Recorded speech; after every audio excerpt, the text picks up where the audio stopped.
Bonjour à tous, une nouvelle vidéo pour vous proposer des commentaires concernant le sujet proposé en septembre 2021 en métropole.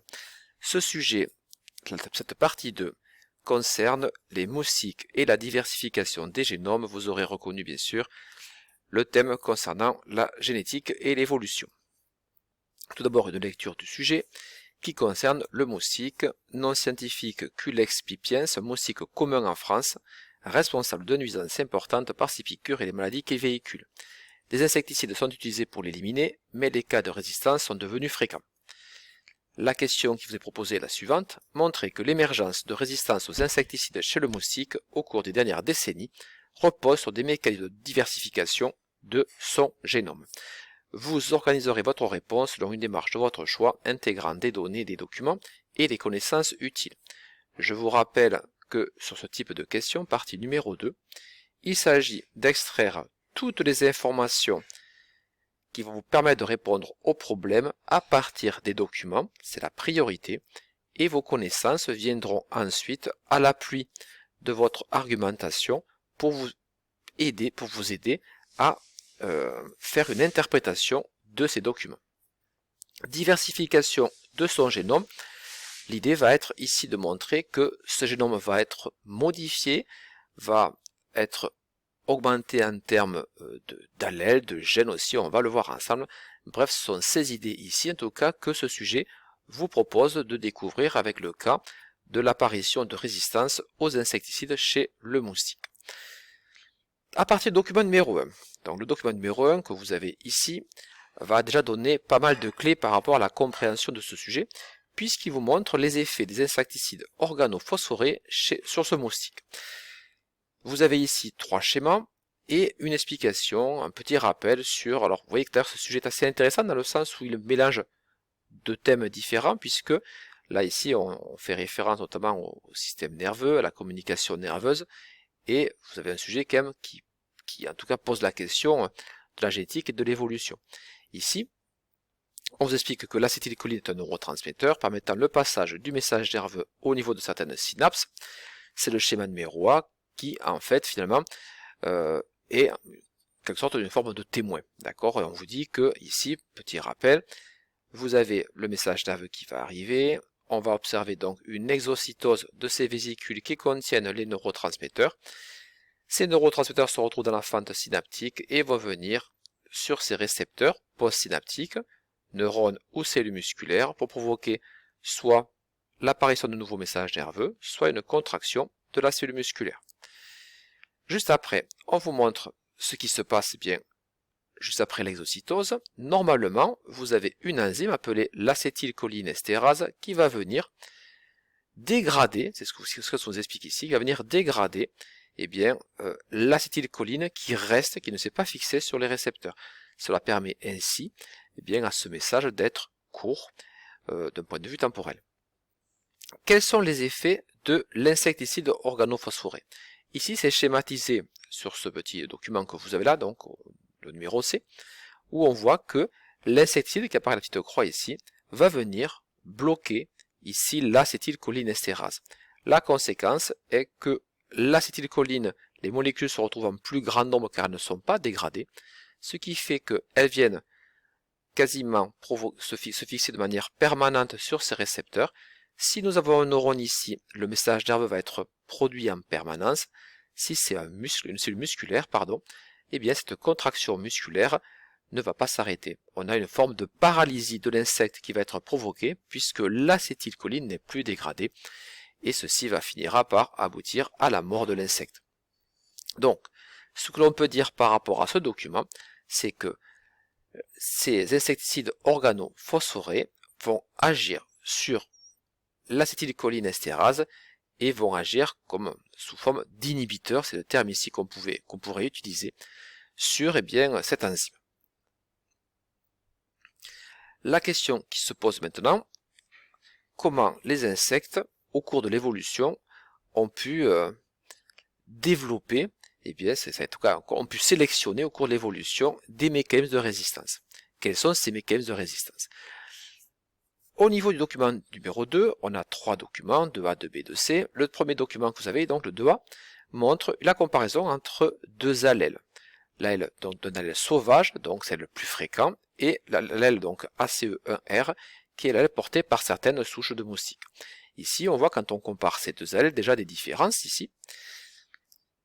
Ces différences, alors on compare des nucléotides, je vous rappelle que quand on a un petit tiret comme ceci horizontal, ça veut dire qu'on a le même nucléotide.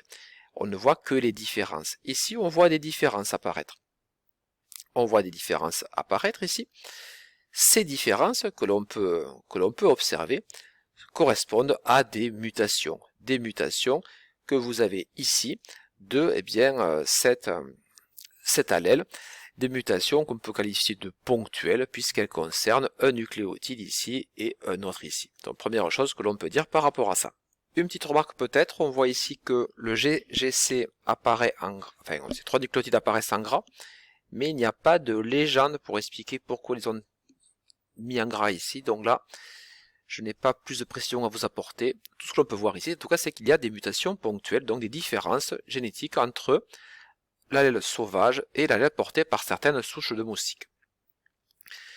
Document 2b. Là, on voit ici une présentation, une structure 3D des acétylcholinésterases. Et on vous explique bien ici qu'on parle d'acides aminés dans la protéine. La protéine a été codée par les allèles précédents. C'est ce que vous avez ici. On voit qu'il y a un lien entre ces trois sous-documents dans le document numéro 2. Vous avez ici la protéine et vous avez un petit détail qui correspond, c'est expliqué aussi, au site catalytique de cette enzyme. Site catalytique, c'est le site où va se dérouler la réaction qui permettra la destruction, en tout cas l'hydrolyse, de l'acétylcholine. Ici, vous avez le petit zoom qui montre à quoi ressemble le site catalytique codé par l'allèle S, donc ici, l'allèle S porté par l'allèle sauvage, le plus répandu, et vous avez ici le site catalytique correspondant, qui est codé par l'allèle R. Et ce que l'on peut constater, c'est qu'il y a une différence au niveau de ce site catalytique. Différence que l'on voit ici, puisqu'elle est précisée. Vous avez à la place de l'acide aminé 119, correspondant à la glycine, nous avons bien la sérine. Donc une différence au niveau de l'acide aminé présent dans le site catalytique. La question qui va se poser maintenant est, est-ce que ces modifications du site catalytique dues à ces mutations qu'on a pu observer vont avoir des conséquences sur le fonctionnement, sur l'activité de l'acétylcholinestérase des individus concernés. Le document C va nous apporter des réponses par rapport à ça. Ici, vous avez en ordonnée l'activité de l'acétylcholinestérase en unité arbitraire, et vous avez ici les différents génotypes de ces moustiques, de ces populations de moustiques. Ici, SS, ça correspond aux individus qui possèdent en 2 exemplaires cet allèle, l'allèle sauvage. RR, ça correspond à un individu homozygote avec ces deux allèles, cet allèle muté en 2 exemplaires. Et vous avez ici la version hétérozygote, donc correspondant à la présence de ces 2 allèles. Quelles conséquences cela a sur l'activité de l'acétylcholinestérase? Eh bien, vous avez donc un diagramme en bâton. Bien sûr, évidemment, n'oubliez pas, quand vous avez ce type de document, de donner des valeurs. Il est important de préciser, donner des valeurs au fur et à mesure, quand vous faites un commentaire de document, de montrer que vous savez extraire des valeurs d'un document. Ici, en noir, ça correspond au milieu sans insecticide, il sert finalement de témoin. En gris, avec une concentration de 10-4 mol par litre, et ici, avec des petits figurés, des petits points, ça correspond à un milieu avec une concentration en insecticide qui est le double de celle qui est précédente, donc une concentration qui est beaucoup plus forte. On constate que pour les individus qui possèdent les 2 allèles SS, homozygotes pour ces 2 allèles, on voit que, déjà on peut constater que pour les 3 populations, quand il n'y a pas d'insecticide organophosphoré, on voit que l'activité est maximale, donc ce qui paraît normal, il n'y a pas d'insecticide, l'activité de l'enzyme peut se faire normalement. Au contraire, quand on a présence d'insecticide à 10-4, une concentration qui est relativement faible, on voit que ici, l'activité est fortement diminuée pour la population SS, qui possède l'allèle SS. Au contraire, pour les individus qui possèdent un double exemplaire l'allèle muté, on voit que l'activité reste proche de l'activité témoin, puisqu'en fait, sans insecticide. Et avec une concentration encore plus forte d'insecticides, on voit que l'activité reste bien supérieure aux deux autres populations. En ce qui concerne l'individu qui est hétérozygote pour ces deux allèles, on voit que l'activité reste supérieure ici, par rapport donc bien à l'individu qui est SS, aux individus qui sont SS. On peut ainsi faire l'hypothèse que cette activité de l'acétylcholinéstérase qui est supérieure pour les individus qui sont RS est due aux enzymes produites à partir de l'allèle muté. Donc ici, à partir de ce document, déjà, on voit déjà que l'origine de différence entre certaines populations de moustiques et d'autres est due à des mutations génétiques qui vont avoir des conséquences au niveau du phénotype moléculaire, puisqu'il y a une modification de l'enzyme, et cette modification de l'enzyme, qui apparaît en tout cas au niveau des acides aminés, va modifier l'activité. On voit que l'activité est modifiée et que, même en présence de l'insecticide organophosphoré, l'activité de l'acétylcholinestérase pour les moustiques possédant les deux allèles RR eh bien, va être bien supérieure au témoin. On peut en conclure à partir de ce document que posséder deux allèles RR permet d'avoir une résistance à ce type d'insecticide, puisque l'activité de l'acétylcholinestérase restera suffisante et permettra ainsi de se retrouver dans ce cas-là, c'est-à-dire d'avoir un fonctionnement nerveux et musculaire normal qui ne sera pas affecté par la présence de l'insecticide. Dans le document numéro 3, on explique qu'en plus de l'acétylcholinestérase, d'autres enzymes existent appelées estérases qui vont avoir pour fonction d'hydrolyser les liaisons chimiques de type ester, notamment celles des molécules insecticides organophosphorées les rendant inactives. Donc clairement, on vous explique ici que ces estérases vont permettre de détruire ces molécules insecticides, ce qui permettra d'avoir finalement une forme de résistance. Il est expliqué qu'il y a deux types d'estérases, A et B, codés par deux types de gènes, ES3, donc S3 et S2. Et on explique aussi donc que ça forme donc un super locus appelé ester. Quand on compare les souches sensibles et les souches résistantes, la première chose que l'on voit, ici le petit tiret que vous avez symbolise les chromosomes, les petits rectangles symbolisent les gènes, et bien on voit que les souches résistantes possèdent beaucoup plus, un petit schéma qui le montre, beaucoup plus de copies des gènes concernés. Vous le voyez ici, on voit que ces souches résistantes ont beaucoup plus de copies. Si on prend ici le gène S2, on voit qu'il y a ici beaucoup plus de copies qui sont beaucoup plus importantes. C'est le cas pour le S3 aussi.